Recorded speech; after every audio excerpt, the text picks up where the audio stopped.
আসসালামু আলাইকুম। এখন দেখবেন সংবাদ শিরোনাম। আজও তারেক রহমানের নানা কর্মসূচি। কবর জিয়ারত করবেন শরীফ ওসমান হাদির। ভোটার হতে যাবেন শেরে বাংলা নগরে নির্বাচন ভবনে। কক্সবাজারের বাঘখালী নদীর নুনিয়ারছড়া ঘাটে দ্য আটলান্টিক ক্রুজ শিপে আগুন। 2.5 ঘন্টার চেষ্টায় নিয়ন্ত্রণে, এক ক্রু নিহত। ফরিদপুরে বহিরাগতদের হামলায় পণ্ড জেমসের কনসার্ট। জেলা স্কুলের 185তম বর্ষপূর্তির অনুষ্ঠানে ঘটে এই ঘটনা। আসসালামু আলাইকুম। এতক্ষণ দেখছিলেন সংবাদ শিরোনাম, এখন দেখবেন বিস্তারিত। ইনকিলাব মঞ্চের আহ্বায়ক শরীফ ওসমান হাদির কবর জিয়ারত করতে যাচ্ছেন বিএনপির ভারপ্রাপ্ত চেয়ারম্যান তারেক রহমান। এর আগে সকাল 10:30টার কিছু পর গুলশানের বাসা থেকে রওনা দেন তিনি। এরই মধ্যে বিএনপির ভারপ্রাপ্ত চেয়ারম্যান তারেক রহমানকে স্বাগত জানাতে রাজধানীর শাহবাগ সহ ঢাকা বিশ্ববিদ্যালয় এলাকায় ছাত্রদলের বিপুল সংখ্যক নেতাকর্মী সমবেত হয়েছেন। হাদির কবর জিয়ারত শেষে তারেক রহমান যাবেন শেরে বাংলা নগরে নির্বাচন ভবনে। সেখানে জাতীয় পরিচয়পত্রের জন্য নিবন্ধন করবেন তিনি। পরে মাকে দেখতে যাবেন এভারকেয়ার হাসপাতালে। এদিকে তারেক রহমানের কর্মসূচি ঘিরে আজও শাহবাগ মোড় সহ বিভিন্ন স্থানে কড়া নিরাপত্তা ব্যবস্থা গ্রহণ করা হয়েছে। দুদিন থেকে আমাদের প্রোগ্রাম চলমান রয়েছে। জাতীয়তাবাদী ছাত্রদলের সকল নেতা কর্মীরা স্বতঃস্ফূর্তভাবে কর্মসূচিতে অংশগ্রহণ করছে। বিপ্লবী নেতা হাদি আমাদের ভাই, তাকে নৃশংসভাবে হত্যা করা হয়েছে। আজকে আমাদের নেতা তার কবরে তার জন্য দোয়া করতে আসবে। যেখানে বিএনপির ভারপ্রাপ্ত চেয়ারম্যান তারেক রহমান যাবেন, সেখানেই প্রতিটি বিশ্ববিদ্যালয় এবং কলেজের আমাদের শুধুমাত্র ছাত্রদলের নেতাকর্মী না, যারা শিক্ষা প্রতিষ্ঠানগুলোর যারা সমর্থক রয়েছে ছাত্রদলের, তারাও স্বতঃস্ফূর্তভাবে চলে আসতেছে। পরে কিন্তু তারেক রহমানের এই শহরের সামনে বিপুল পরিমাণের নেতাকর্মীদের অবস্থান এই রাস্তার দুই পাশে জুড়ে।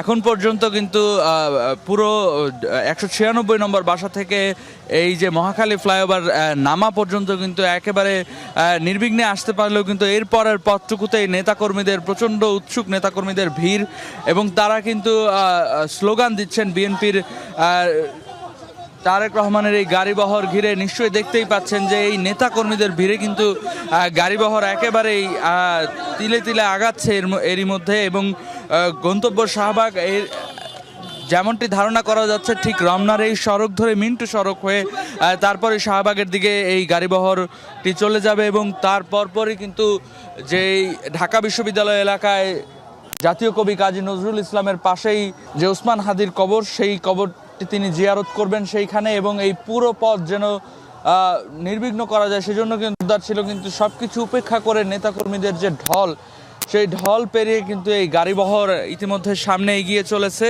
আমরা দেখতে পাচ্ছি সেই গাড়িবহরের দুপাশ জুড়ে ছাত্রদল, যুবদল, স্বেচ্ছাসেবক দল অর্থাৎ বিএনপির নেতাকর্মীদের কিন্তু উপচে পড়া ভিড়। তারা একটি নজর তারেক রহমানকে দেখার জন্য কিন্তু রাস্তার দুই পাশ ঘিরে অবস্থান নিয়েছেন। এখন পর্যন্ত যে হলি ক্রস হসপিটালটি রয়েছে এই রমনা রোডে, সেই রোডটি ধরে গাড়িবহরটি এগিয়ে যাচ্ছে।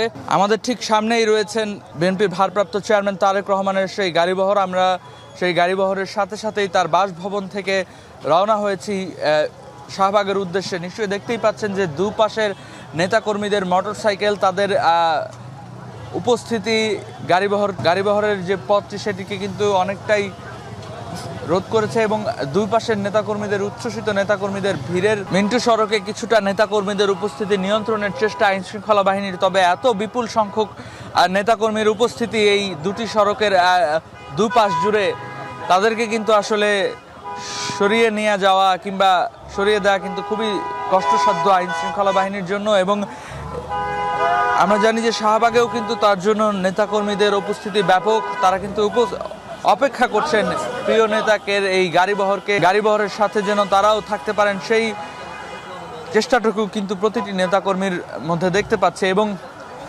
দৌড়ে তারা সেই বিএনপির ভারপ্রাপ্ত চেয়ারম্যান তারেক রহমানের গাড়িবহরের সাথে সাথেই যাওয়ার চেষ্টা করছেন, এবং এই মুহূর্তে হোটেল সোনারগাঁ হয়ে শাহবাগের দিকে যাওয়ার চেষ্টা করছে। মিন্টু সড়কের যে ডিবি কার্যালয়, সেই কার্যালয়টি ইতিমধ্যেই অতিক্রম করেছে এই গাড়িবহর। আমরা দেখতে পাচ্ছি যে দুপাশের সড়ক জুড়ে কিন্তু চেষ্টা করছেন সেই গাড়িবহরের সাথে সাথে চলার, তারা স্লোগান দিচ্ছেন। এবং আজকের এই কর্মসূচি ঘিরে কিন্তু নেতাকর্মীদের অবস্থান মূলত যেটি জানেন যে জুলাই অভ্যুত্থানের যে গাড়িবহরটি কিন্তু এরই মধ্যে মিন্টু রোডের কার্যালয় হয়ে এগিয়ে চলছে শাহবাগের দিকে। গাড়িবহরটি আসছে আমরা কিন্তু দেখতে পাচ্ছি যে শাহবাগে এরই মধ্যে নেতাকর্মী এবং আইন শৃঙ্খলা রক্ষাকারী বাহিনী যারা আছেন তাদের তৎপরতা বেড়ে গেছে এবং আমরা দেখছিলাম যে একটু আগেই নেতাকর্মীরা কিন্তু ছড়িয়ে ছিটিয়ে ছিলেন বিভিন্ন শাহবাগের মোড়ে গোল হয়ে বিভিন্ন জায়গায় কেউ কেউ বসেছিলেন, কেউ দাঁড়িয়ে বিভিন্ন স্লোগান দিচ্ছিলেন। তারেক রহমান, বিএনপি দলীয় যে সমস্ত স্লোগান আছে তারা সেই স্লোগানগুলো দিয়ে উজ্জীবিত থাকছেন, নেতাকর্মীদেরকে আরও উজ্জীবিত করছিলেন।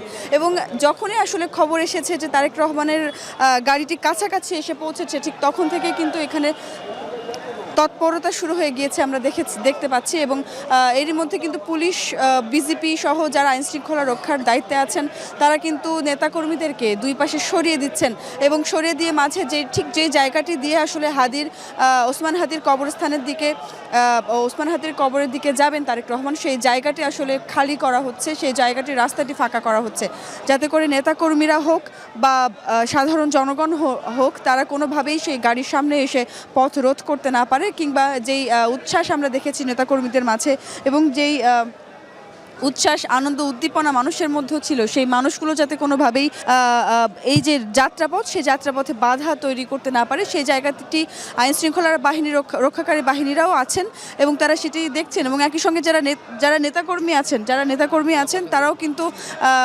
নিরাপত্তার দায়িত্বে আইন শৃঙ্খলা বাহিনীর সঙ্গে সমানভাবে চেষ্টা করছেন যাতে করে ভিড়কে নিয়ন্ত্রণ করা সম্ভব হয়।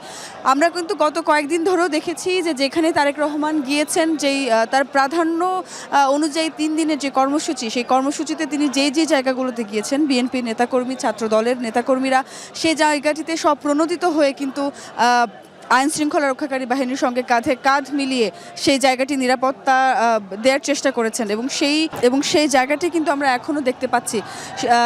কিছুক্ষণ আগে আমাদের সঙ্গে ছাত্র দলের যিনি সভাপতি তার কথা হয়েছিল, রাকিবুল ইসলাম রাকিব, তিনি কিন্তু বলেছিলেন যে তিনি কিন্তু কিছুক্ষণ আগে বললেন যে আসলে নেতাকর্মীদের, ছাত্র দল কিংবা বিএনপির নেতাকর্মীদের এখন কোনো নির্দেশনার প্রয়োজন পড়ছে না। যেখানেই তারেক রহমান যাচ্ছেন সেখানেই তারা সব প্রণোদিত হয়ে সেখানেই কিন্তু তারা নিজ উদ্যোগে তারা কিন্তু আইন শৃঙ্খলা রক্ষাকারী বাহিনীর সাথে আইন শৃঙ্খলা রক্ষায় নিয়োজিত হয়ে পড়ছেন। আমরা কিন্তু দেখতে পাচ্ছি যে যেই তারেক রহমানকে বহনকারী গাড়ি একদম কাছাকাছি চলে এসেছে, একদম সামনে যে গাড়িটি সেটিও আমরা দেখতে পাচ্ছি। এই শাহবাগ হাদি চত্বর ঘিরে কিন্তু এরই মধ্যে কিন্তু তারেক রহমানের গাড়িবহরটি ঠিক জাতীয় কবি কাজী নজরুল ইসলামের যে সমাধিসৌধ, ঠিক সমাধিসৌধের একেবারে কাছাকাছি চলে এসেছে। এই বিএনপির ভারপ্রাপ্ত চেয়ারম্যান তারেক রহমানের এই ওসমান হাদির কবর জিয়ারতের উপলক্ষে এখানটায় আসায়, অর্থাৎ শাহবাগে জাতীয় কবি কাজী নজরুল ইসলামের যে সমাধি রয়েছে ঠিক তার পাশেই শায়িত রয়েছেন ওসমান হাদি এবং সেখানটাতেই আসবেন বিএনপির ভারপ্রাপ্ত চেয়ারম্যান তারেক রহমান এবং সেই সঙ্গে ওসমান হাদির কবর জিয়ারতের পাশাপাশি তার কথা রয়েছে জাতীয় কবি কাজী নজরুল ইসলামের কবরও তিনি জিয়ারত করবেন। এবং এই উপলক্ষে বিএনপি মহাসচিব মির্জা ফখরুল ইসলাম আলমগীর ইতিমধ্যেই এসে উপস্থিত হয়েছেন। অপেক্ষা করছেন দলের স্থায়ী কমিটির সদস্য সালাউদ্দিন আহমদ, যিনি তারেক রহমানের স্বদেশ প্রত্যাবর্তন উপলক্ষে যে অভ্যর্থনা কমিটি, সেই কমিটির আহ্বায়কও বটে, এবং তার সঙ্গে রয়েছেন রিজভী আহমেদ।